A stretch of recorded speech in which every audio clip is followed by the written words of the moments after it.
What's up, guys? Today we're going to demonstrate how to connect and program one of our long-range remote kits. If your remote start box looked like this is the video for you. If your box does not look like this, you need to watch one of our other videos. This process will only work for boxes that look identical to this. Alright, so first what we're going to do is open the contents of the long-range remote package. You're going to notice that you have two remotes here. You're going to have an antenna, and then you're going to have the antenna cable. You'll also need the valet button that came with the remote start box. It should have a label on it that says save, only used for long-range remote and cell phone module programming. This plugs into the front side, the white 2-pin port right here. It's highly advisable just to zip tie or tape this to your main harness so it's always here and you won't lose it.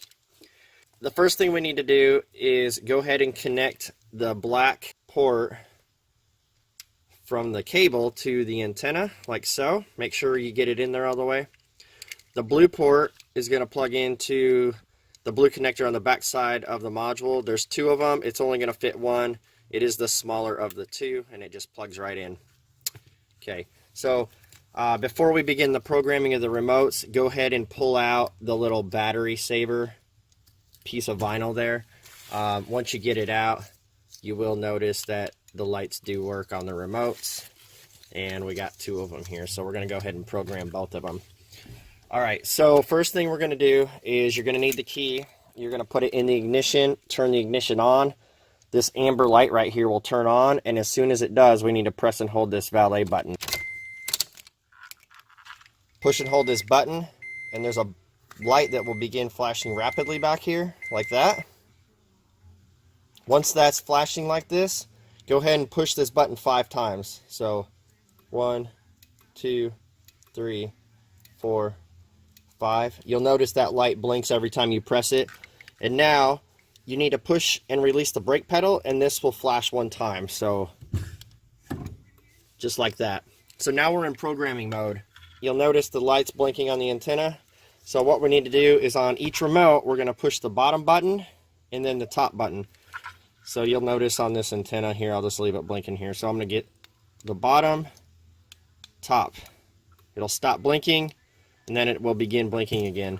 When it takes that pause, that means your remote has programmed. So now I'm going to take the second one, same thing. Bottom button, top button. You'll notice it stops blinking and goes right back. So we only have 2 remotes. We're done. Take the key out of the ignition here, and now the parking lights will flash a few times to let you know that we exited programming mode. So now the second button up, we're going to push and hold it for about 3 to 5 seconds. You'll see the red light come on, and now our truck will start. Now, to kill the remote start from the remote, you push the bottom button once and then tap the remote start button, and it will kill remote start. If you guys are using the cell phone module in conjunction with the remote kit, there is a T-harness or a breakout cable that comes with the phone module. This needs to be plugged in here. So what's going to happen is you're going to follow the cell phone instructions for hookup and programming. The cell phone module plugs into the blue port, and then your long-range remote kit will plug into the black port like this. So now we got a breakout cable. You got 2 ports here.